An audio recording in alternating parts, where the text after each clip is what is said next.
সম্মানিত দর্শক, আসসালামু আলাইকুম। এটা আমরা এই যে ভাই আমরা যেটা মাইটটা আলু বলি, একজনে আপনার আজ থেকে 17-18 দিন আগে আমার এই 4টা আলু দিছিল। উনি দেশের থেকে আনছে, আমার দোকানের কাস্টমার। আমি ওনার কাছে বলছিলাম যে ভাই আমার এই যে মাটির নিচে আলু হয়, উপরে যে আলু ধরে, আমার 2-4টা আলু দিয়েন। তো উনি দিছিল আপনার এই যে আজ থেকে 15-16 দিন আগে।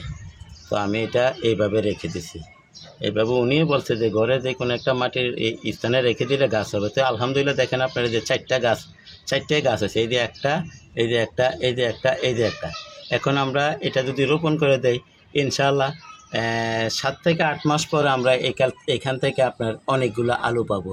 তো আমরা যারা এই যে মাইটটা আলু বলি, কেউ পেস্তা আলু বলে, যারা আমরা এই করতে পারি না ছাদে বাগানে, তো আমরা ছাদে বাগানে পেস্তা আলু চাষ করতে হলে আমরা কোথাও থেকে এরকম আলু সংগ্রহ করতে হবে। আলু সংগ্রহ করে আমরা এরকম একটা ছায়াযুক্ত স্থানে রেখে অন্তত 15 থেকে 20 দিন এভাবে রেখে দিতে হবে। রেখে দিলে এইভাবে গাছ উঠবে। তখন আমরা এটা টবে রোপণ করব। আর এটার ভিতরে কোনো সার বা কোনো রকম কোনো সারের প্রয়োজন হয় না। জৈব সার বা রাসায়নিক সার কোনো কিছুর প্রয়োজন হয় না। আসুন আমরা এটা কীভাবে রোপণ করি। দর্শক দেখেন, আমরা এই 4টা আলু চারদিকে রোপণ করে এই যে দিতেছি। দেখেন আপনারা ঠিক এইভাবে রোপণ করবেন। আমরা যারা ছাদে বাগানে মাইটা আলু বা পেস্তা আলু যা বলি, আমরা যারা করতে পারি না, ঠিক যারা করতে পারি না তাদের জন্য আমার এই ভিডিওটা। আমরা ঠিক এইভাবে দেখেন, আমরা এর থেকে আমি কমপক্ষে 4 থেকে 5 কেজি আলু ইনশাল্লাহ পাবো। তো এটা কিন্তু বেশি নিচে দেওয়া যাবে না, কেননা এটার যে শিকড় হয়, এই শিকড় থেকে আপনার আলু হবে। এই শিকড়গুলো অনেক নিচে যাবে, তাই আলু হবে। তো আমরা ঠিক এইভাবে রোপণ করে দিলাম, যেহেতু আলুটা দেখা না যায়, আলুটা যাতে দেখা না যায়, কেননা আমাদের এখানে বানরে আক্রমণ করে। তো বানরে আক্রমণ করলে আলুগুলা উঠে খেয়ে ফেলবে। সেই জন্য আমরা ঠিক এইভাবে দেখেন আমরা ডেকে দিলাম।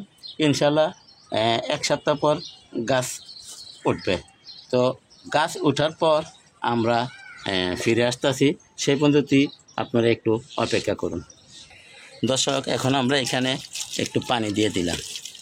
তো আমরা যারা ছাদে পেস্তা আলু চাষ করতে চাই কিন্তু পারি না, তো কীভাবে করবো ইনশাল্লাহ আপনাদেরকে এই ভিডিও দিলাম। আর এই ভিডিও দেখলে আপনারা ইনশাল্লাহ পেস্তা আলু চাষ ছাদে কীভাবে করবেন সেটা আপনারা পেয়ে যাবেন। কেননা আমার এটা গাছ কিন্তু আমার ঘরে হয়ে গেছে।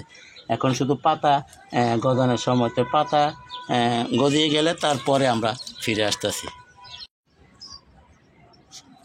দর্শক, আজ আমি 11 দিন পর ফিরে আসলাম। আমি এই যে প্লাস্টিক দিয়ে ডেকে দিয়েছিলাম, তার উদ্দেশ্য রোদে যাতে আমার গাছটির কোনো ক্ষতি না হয়। তো আমি তো 4টা আলু রোপণ করছি। 11 দিন পর দেখি 4টা আলু উঠছে কিনা। দেখেন আলহামদুলিল্লাহ, হ্যাঁ ইনশাল্লাহ। এই যে দেখেন একটা হইতেছে, আর এই যে আরেকটা উঠছে। অলরেডি 3টা দাঁড়িয়ে গেছে, এইটাও দাঁড়িয়ে গেছে। ইনশাল্লাহ এই গাছ মরবে না। তা আমি এই প্লাস্টিক দিয়ে ডেকে দেওয়ার উদ্দেশ্য যাতে আমার এই আলুগুলা, যত বৃষ্টির সময় আলুগুলা যাতে না পচে। তো এখন আপনারা আমার চ্যানেলটা সাবস্ক্রাইব করে আমার পাশে থাকুন এবং বেল আইকনটা বাজাই দেন, আমি যাতে ভিডিওগুলো ছাড়ার সাথে সাথে আপনাদের হাতে পৌঁছায় দেয়। কেননা আমি সামনে এই তো আলুগুলা আপনার 1 বছর পরে উঠবে। তো এখন উপরে এই যে টব, আমাদের পুরাটা টব খালি, তার সাথে সাথী ফসল হিসাবে কি চাষ করা যায় সেই ধরনের ভিডিও আমি ইনশাল্লাহ ছাড়বো সামনে। তো আমার এই 4টা গাছ দেখেন আপনারা, এই যে দেখেন আলহামদুলিল্লাহ, এই যে দেখেন, এই যে গাছ হয়ে গেছে, এই যে 4টা শিকড়।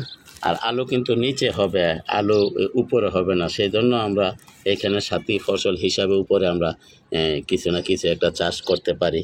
তো সেই ভিডিও আমি ইনশাল্লাহ সামনে দেবো। সেই জন্য বলছি আপনারা আমার চ্যানেলটা সাবস্ক্রাইব করেন এবং বেল আইকনটা বাজাই দিয়ে আমার পাশে থাকুন, আমি যাতে ভিডিওগুলো ছাড়ার সাথে সাথে আপনাদের হাতে পৌঁছায় দেয়। তো দেখেন আলহামদুলিল্লাহ 4টা আলু রোপণ করছি, এইভাবে হয়েছে, 4টা আলু হয়েছে। তো আপনারা যদি এইভাবে আলুগুলা রোপণ করেন, ফার্স্ট টু লাস্ট ভিডিওটা দেখেন, দেখে এভাবে যদি আলুগুলা রোপণ করেন, তাহলে আমরা আলু রোপণ করলে আলু আর পচার সম্ভাবনা থাকবে না। আমরা যদি আলু পচার হাত থেকে রক্ষা করতে চাই, তাইলে আমরা এইভাবে ঘরে বীজ গজিয়ে তারপর আমরা রোপণ করব। তাহলে আমাদের আলু আর নষ্ট হবে না। কেননা গতবারতে আমি এরকম পেস্তা আলুর ভিডিও ছাড়ছিলাম, আমি বড় আলুই পাইছিলাম। আপনারা যারা আমার ভিডিও কন্টিনিউ দেখেন আপনারা বলতে পারবেন।